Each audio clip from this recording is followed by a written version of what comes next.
नमस्कार दोस्तों, मुझे उम्मीद है कि आप लोग अच्छे होंगे। और वैसे कैंडिडेट जिन्होंने सीटेट बीटेट पास किया हुआ हो और जो आज के दिन में काफ़ी उम्मीदें लगाए हुए थे नियमावली को लेके कि उनका नियमावली आ जाएगा कैबिनेट में। जैसे कल शिक्षा मंत्री प्रोफेसर ने ट्वीट के माध्यम से जानकारी भी दी थी और उसके बाद से जानकारी देने के बावजूद बयान भी दिए हुए थे कि आज यानी 24 फरवरी को लग जाएगी नियमावली पे मोहर लग जाएगी, कैबिनेट में मोहर लग जाएगी और नियमावली हम लोग के सामने आ जाएगी। जो 7 महीनों से 4 साल से लगभग ये सुनते हम लोग आ रहे हैं कि अब आएगी तब आएगी। पता नहीं कैसी नियमावली है, कैसा काम हो रहा है कि जो अभी तक नहीं आया। और एक बार फिर शिक्षा मंत्री ने 7 फेज के स्टूडेंट को ठगने का काम किया है। जी हाँ, ये ठगने का ही काम हुआ रहा है, बस नियमावली। और अभी ब्रेक अपडेट आया ये कि 7वां चरण अपडेट जो है वो बहाली नियमावली पर मुहर नहीं लगेगी, जबकि वो 23 फरवरी तक बोला जाए कि मुहर लगेगी। और विधानसभा में मुहर 7 के इंतज़ार में बैठे हुए नियमावली का इंतज़ार करना होगा और ज़्यादा करना पड़ेगा। और इन्होंने बोला कि इंतज़ार इसीलिए शिक्षा सुधार करता था, लेकिन हम नियमावली का चक न लगा के नोटिफिकेशन में बात होनी चाहिए थी, पर चंद चोर बहाली बचाओ गैंग गेंडा आलोक श्रीवास्तव जैसे लोगों ने फंसा दिया। जैसे शिक्षक बहाली 7वां चरण लेते रहो, नियमावली ऐसा ना होना, अल्लाह मिले ना अपना 6 चरण सबके लोग। आज आपसी लड़ाई के कारण ही 6 चरण रद्द हुआ। अभ्यर्थियों को मिला क्या? अभ्यर्थियों को बाबा जी का थल्लू, कुछ नहीं मिला। अब आम आदमी अभ्यर्थियों को सोचता है कि नियमावली खेलना या नोटिफिकेशन और रिक्ति, जो भी नियमावली थी वो सही थी। हाँ, नियमावली पे मुहर जल्दी लगती है और नियमावली करते 7 मंथ इस सरकार में भी गुजर गया और अगले सरकार में भी गुजर गया। तो आज भी एक बार शिक्षा मंत्री ने और शिक्षा विभाग ने, बिहार के नीतीश सरकार ने, एक बार तेजस्वी की सरकार ने, जो कहते थे कि 10 लाख नौकरी बहुत जल्द देंगे, और 7 मंथ से वो कहते आ रहे हैं कि अब नियमावली पे मुहर लग जाएगी, फाइनल है, मैंने साइन कर दिया है। ये सारे बकवास करते अभ्यर्थियों के इमोशन के साथ ही खेला जा रहा है, जो काफ़ी बहुत ही दुखद बात है और काफ़ी ख़तरनाक बात है, अच्छी बातें नहीं है। तो आइए इसको एक वीडियो के माध्यम से देखते हैं कि कैसे डिबेट में क्या क्या बातें हुई। और यही न्यूज़ आपके लिए था, तो आपके लिए दुख खबरी है, ये सही नहीं है। एक बार फिर सरकार ने ठगने का प्रयास किया है। आइए एक वीडियो के माध्यम से इसको हम लोग देखते हैं कि आज क्या क्या बैठक में हुआ और क्या क्या डिबेट हुआ। एक न्यूज़ के माध्यम से हम लोग देखेंगे।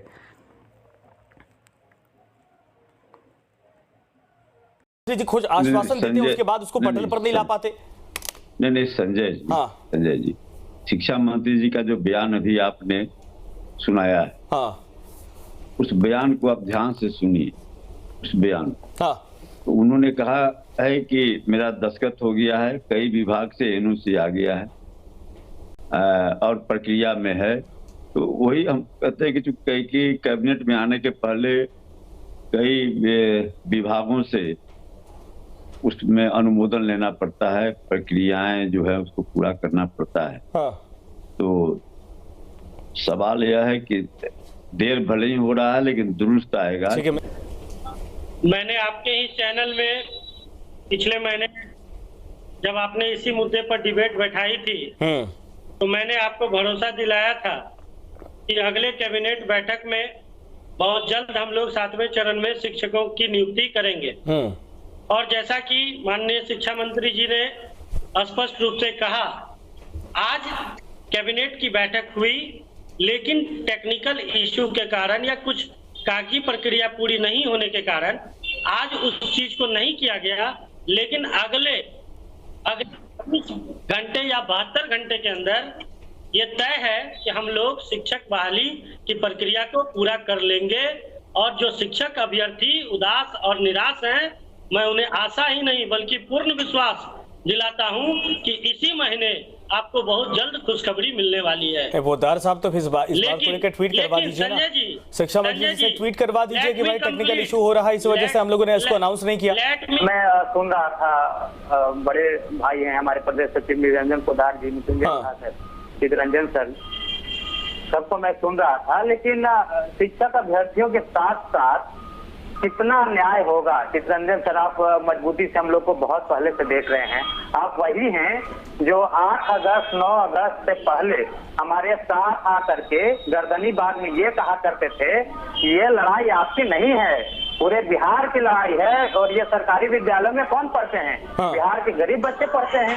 और जब आप सत्ता में आए तब भी लगातार आपने बरगलाने का काम किया, आपने ट्वीट के माध्यम से, आपके ट्विटर हैंडल के माध्यम से लगातार आप ये कहते रहे कि घबराओ नहीं, दिसंबर तक तुम लोग स्कूल में रहोगे। नई साल में, नए साल आ गया सर, नया साल के 2 महीना बीतने को है, अभी तक हम लोग रोड पे ही हैं सर, बोर्ड पे नहीं पहुंचे हैं।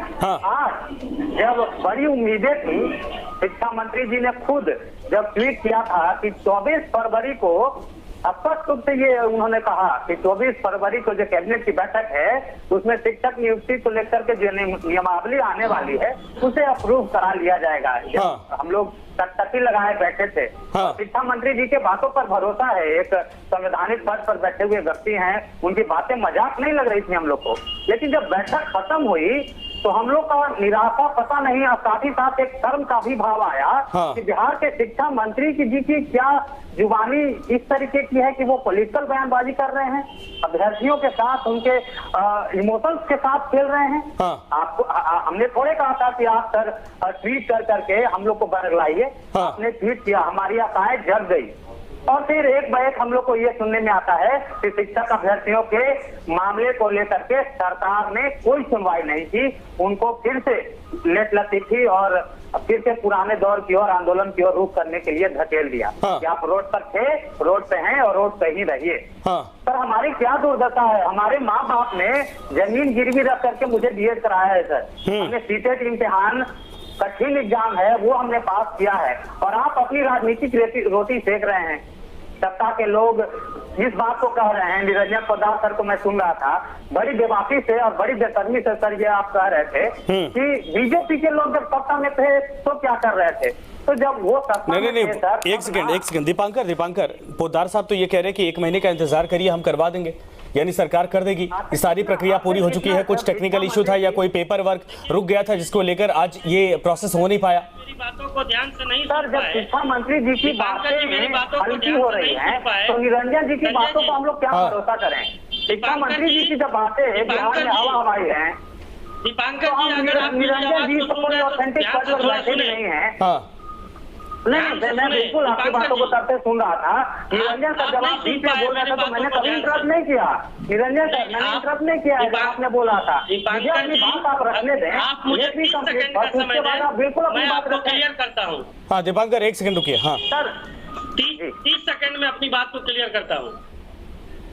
पिछले महीने इसी चैनल पर, इसी डिबेट में संजय जी के साथ हमने कहा था कि 7वें चरण के जो हमारे अभ्यर्थी हैं उसे निराश नहीं होने देंगे। और अगले महीने कैबिनेट की बैठक में हम इसके प्रस्ताव को लाएंगे और हम लोग उसकी नियुक्तियों को भरेंगे। और साथ ही जिस तरह से माननीय मंत्री जी ने जानकारी दी ट्वीट के माध्यम से, आज कैबिनेट की बैठक हुई और आज किसी कारणवश नहीं हो पाया, तो इसका मतलब ये नहीं है कि यह नहीं होगा। आप धैर्य रखिए, इस महीने के अंत तक मैं आपको दावे के साथ कह सकता हूँ कि इस महीने के अंत तक आप लोगों को खुशखबरी जरूर निरंजन मिलेगी। जी, सवाल यही कि ये दावा बार बार सर डीरेल हो जा रहा ना, ये बच्चे इसको लेकर इसीलिए परेशान है। और देखिए कोर्ट भी कर रहे हैं कि चितरंजन जी इसके पहले कहा करते थे कि दिसंबर तक आप लोग स्कूल में होंगे, लेकिन दिसंबर तो छोड़िए, अब तो फेब खत्म होने वाला है, मार्च शुरू होने वाला है। और इसके पहले भी बार बार ट्वीट और सिर्फ बयान आ रहे हैं। ये आश्वासन, ये जो दावे हैं, ये कितने लंबा खिंच जाएंगे किसी को पता नहीं है सर ना। ये संजय जी, आप भी जान रहे हैं सरकारी प्रोसेस में जो कागजी प्रक्रिया है उसे पूरा होने में थोड़ा वक्त लगता है। तो सर मैं कहाँ इसको मना कर रहा, मैं तो सिर्फ इतना बोल रहा कि अगर ये प्रोसेस है आप उसको पूरा करिए, लेकिन पहले कमिटमेंट मत कर दीजिए, पहले कोई उम्मीद मत बंधा दीजिए ताकि घर परिवार बच्चे। संजय जी, हाँ, निश्चित रूप से अभी गौरव जी जो कह रहे थे बिल्कुल सत्य बात उन्होंने कहा है। दीपांकर, कहीं कोई नहीं, गौरव जी जो अभी छात्र अभ्यर्थी जो, छात्र अभ्यर्थी जो बता रहे थे, निश्चित रूप से हम लोग इनके साथ रहे हैं लड़ाई में। व्यक्तिगत रूप से मैं पहले भी इंटरेस्ट ले रहा था, आज भी मैं उसी ईमानदारी के साथ जो भी मेरी क्षमता और सामर्थ्य है उसमें मैं लगा हुआ हूँ। बहुत सी बातें हैं जो कहा नहीं जाता है, लेकिन जब मृत्युंजय जी ने बहुत बातें सामने ले आई है तो मैं चाहता हूं कि आप हमको मजबूर कर दिए हैं उन बातों को खोलने के लिए। हाँ। 2-3 बातें मैं बता रहा हूं। मैंने कहा था, निश्चित रूप से मैंने जो कहा था कि हाँ दिसंबर तक हो जाएगा, निश्चित रूप से कहा। लेकिन एक चीज मैं याद आपको दिलाना चाहूंगा कि जब हम लोग यह सवाल उठाते थे कि 10 लाख नौजवानों को रोजगार देंगे, नौकरी देंगे, तो भाजपा के नेता आदरणीय सुशील मोदी जी और भाजपा के सारे नेता यह कहा करते थे कि पैसा कहां से लाइएगा। और यह स्पष्ट है कि भाजपा की नीयत साफ नहीं है। भाजपा नहीं चाहती है कि बिहार में किसी नौजवान को नौकरी मिले, क्योंकि वह कटघरे में खड़ा है। जैसा कि अभी हमारे जदयू के साथी ने उठाया सवाल कि 2 करोड़ रोजगार प्रति वर्ष देने का इनका वादा क्या हुआ, तो कटघरे में ही खड़ा न हो जाए, जनता इसे सवाल नहीं पूछे, इसलिए इन्होंने अरंगा लगाने का काम शुरू से किया। भले ही बिहार में एनडीए की सरकार थी, सच्चाई यह है कि शिक्षा मद का पैसा जो केंद्र से बिहार को मिलना है, वह पैसा जो वास्तविक हक है उसकी कटौती केंद्र सरकार द्वारा कर दी गई। अब सुन लीजिए, अभी अब क्रॉस नहीं कीजिए संजय जी, कृपया उनका कीजिए, डिस्कनेक्ट कीजिए। ठीक है, दीपांकर बोल रहे हैं सर, दीपांकर बोल रहे हैं। दीपांकर आप सुन लीजिए। तो सवाल आप लोग सर पॉलिटिकल लोग, अभी जवाब दीपांकर कुछ सेकंड एक सेकंड रुक जाइए। जवाब देने दीजिए, जवाब देने दीजिए। हाँ, इसमें कोई राजनीति हम लोग नहीं कर रहे हैं, राजनीति भाजपा कर रही है। पहला सवाल जो विलंब हुआ उसका कारण सुन लीजिए। हाँ, प्रक्रिया जो है, प्रक्रिया उस रूप में हम भी नहीं जानते थे, हम लोग भी नहीं जानते थे कि हाँ साहब प्रक्रिया में क्या क्या होता है। हम लोग भी सीधा समझते थे कि माननीय शिक्षा मंत्री का आदेश हो गया और जो है सो वह हो जाएगा। हाँ। लेकिन इसमें केवल शिक्षा मंत्री का आदेश से ही नहीं होता है, कई प्रक्रियाएं इसमें कई विभागों से लेना पड़ता है। और सबसे बड़ा अड़चन अभी आपने देखा है, शायद आज ही हाई कोर्ट का फैसला आया है, असिस्टेंट प्रोफेसर की बहाली हुई है बिहार में। हाँ। उन सारे लोगों का रिजल्ट निकल गया, नियुक्ति पत्र देने की प्रक्रिया शुरू थी और एक साजिश के तहत, हम समझ रहे हैं, आप भी समझ रहे हैं कि साजिश कौन लोग कर रहे हैं। साजिश के तहत कोर्ट में मामला चला गया और जो है सो नियुक्ति पत्र देने पर रोक लग गया।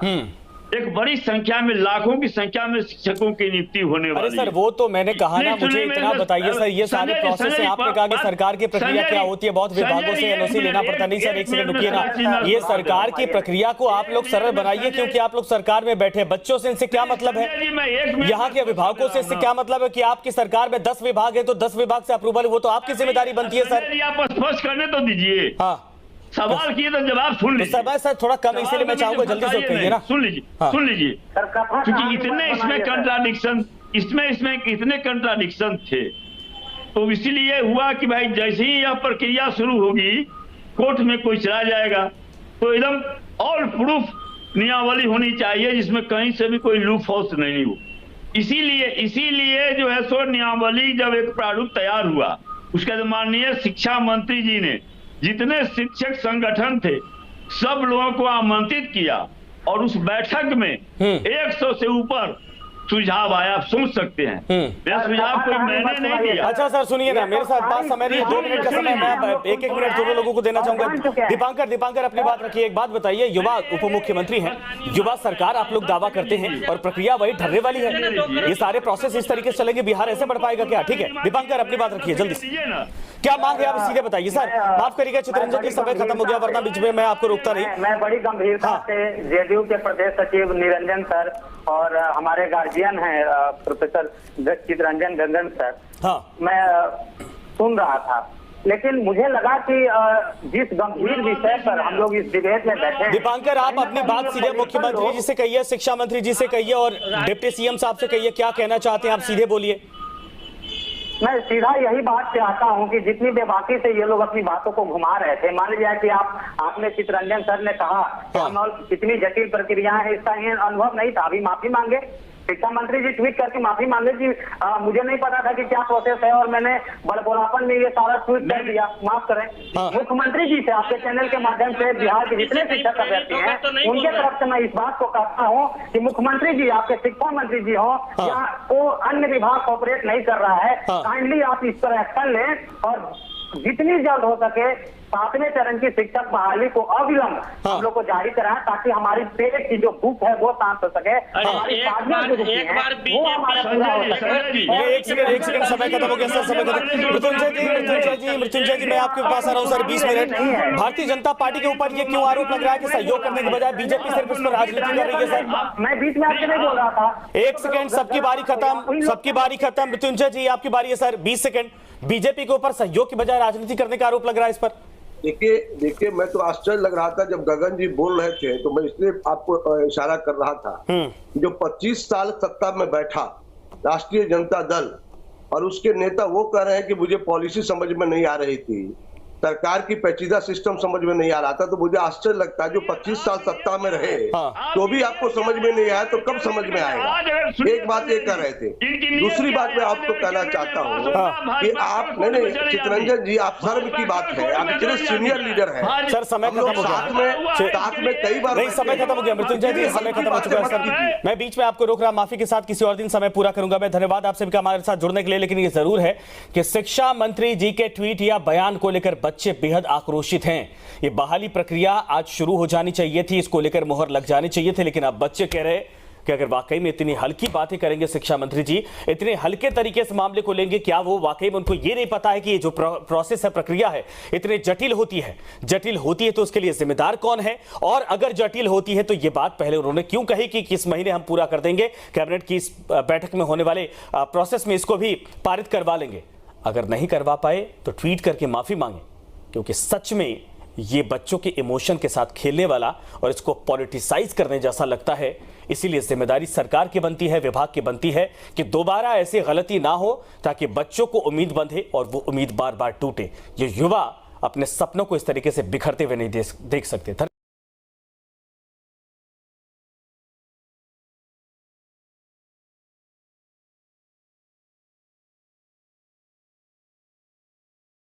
उम्मीद है दोस्तों कि आपको ये वीडियो अच्छा लगा होगा और ये आपके लिए काफ़ी हेल्पफुल रहा होगा, जानकारी हेल्पफुल रहा होगा। इसके लिए एक ही उपाय है कि जो आंदोलन नहीं किया जाता है तो शायद आपका ये वैकेंसी जो होता है, बहाली जो होता है, वो लटकते जाएगा और हिमालय आएगी नहीं। चुनावी मुद्दा इनको बना लेंगे लोग। इस सरकार का रवैया तो ऐसे ही दिख रहा है।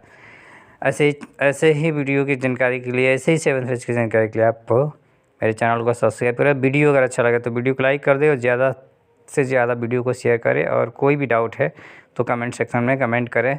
तब तक मिलेंगे हम लोग नेक्स्ट वीडियो में। जय हिंद।